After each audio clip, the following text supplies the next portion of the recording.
তো তার জন্য বেরিয়েছিল, আর বেরিয়েই দেখে আমাদের ঘরের সামনে জল খায়নি। তারপরে এদিকে বিকেল থেকে অর্ডার আসছিল, তো এই ঠাকুরটাই আগে আমাদের পুজো হতো প্রতিষ্ঠিত হওয়ার আগে। গুড মর্নিং এভরিওয়ান, আবারও চলে এসেছি নতুন একটা ভিডিও নিয়ে। তো এই ভোরবেলায় উঠে পড়েছি, উঠে কেরালা স্টোরি 2 দেখে নিচ্ছি, এই সরি কাশ্মীর ফাইলস দেখে নিচ্ছিলাম আর কি, ওটা তো দেখা হয়ে গেছে।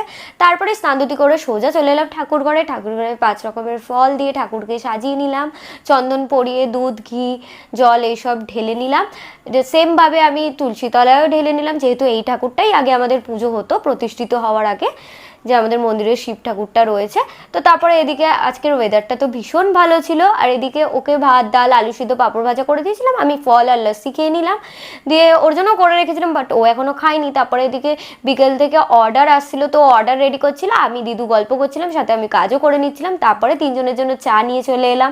তো 3 জন মিলে চা বিস্কিটটা খেয়ে ও বাইরে ডেলিভার করতে গিয়েছিল, আর মানে সামনেই, আর কিছু কেনাকাটারও ছিল, তো তার জন্য বেরিয়েছিল। আর বেরিয়েই দেখে আমাদের ঘরের সামনে জল, লিটারেলি আমাদের গ্যারেজে অবধি 1 হাঁটু মতন জল হয়ে গেছে। তারপরে রাত্রেবেলায় ওকে করে দিয়েছিলাম রুটি আলু ভাজা মিষ্টি, আর আমি সাবু খেয়ে নিয়েছিলাম। টাটা, গুড নাইট, দেখা হবে নেক্সট ভিডিও।